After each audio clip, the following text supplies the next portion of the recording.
But I suppose the question would be, in the moment that you give in to your temptations, how much of the time is it that you're convinced that that is what you want to do, and then it's only afterwards you realize, okay, I didn't actually want to do that, I was tricked, blah blah blah, or is it, you're giving into the temptation, and as you're doing that, even then, even while you're doing it, you still think like, this is not what I want to do, this is not what I want to do, but you still go and do it.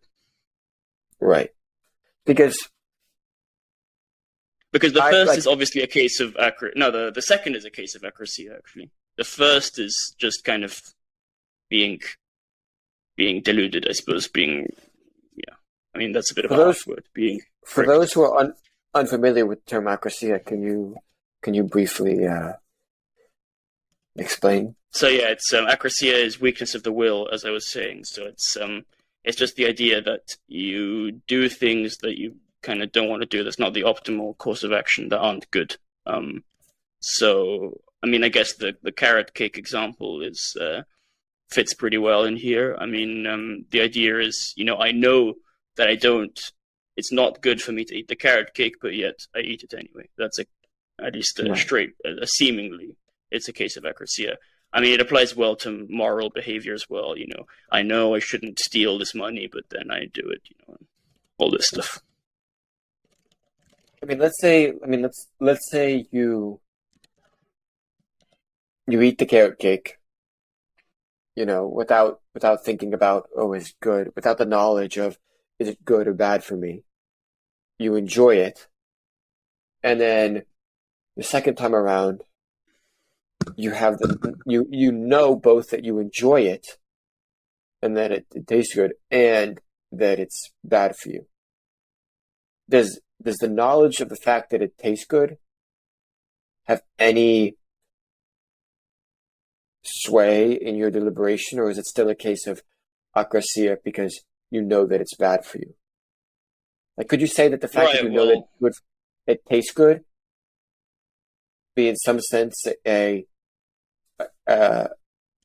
qualifying or as it being in some way good for you because the taste is good? Well, I think we've got to be careful here because two slightly separate examples. So if, say, I choose to eat the carrot cake despite judging that not eating the carrot cake is the healthier choice, then, that's like unremarkable. That's pretty normal. I just don't care that much about my health, I assess that eating the carrot cake is the better course of action. What's weird is if you kind of actually do value your health and think that you shouldn't eat the carrot cake, so I eat the carrot cake even though I was convinced that not eating the carrot cake was the better thing to do, all things considered. That's the case of akrasia. Whereas the first one is like pretty unremarkable. I just judge one course of action to be better when accounting for everything.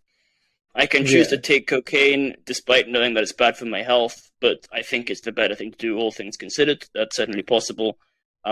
Versus I do the cocaine even though I know it's the worst thing to do, all things considered. What about cases where you stumble upon, a white substance, you don't know what it is, probably you think I shouldn't try this, but you're unsure about what it is exactly, so you try it. Is that a case of akrasia? Well, it depends. I mean, in that case, you're an idiot, first of all. But I mean, I think again, it depends on what you judge at the moment. If in the moment you judge that it's a better course of action to just leave it alone, and then you still do it, then that's a case of akrasia. If you think like, it might be bad, but it's still worth trying, and you take it anyway, then that's not really akrasia. So it really depends. Isn't it true? Yes. So are you saying that akrasia really depends on you have to have the knowledge or judge beforehand that doing such an action would produce a worse condition, and you do it anyway? Yeah, definitely. It depends on like the higher order desires that you have, and that's not to like excuse certain things and say that things are okay to do if you don't have the higher order desire, But that would just be a lack of knowledge in that case.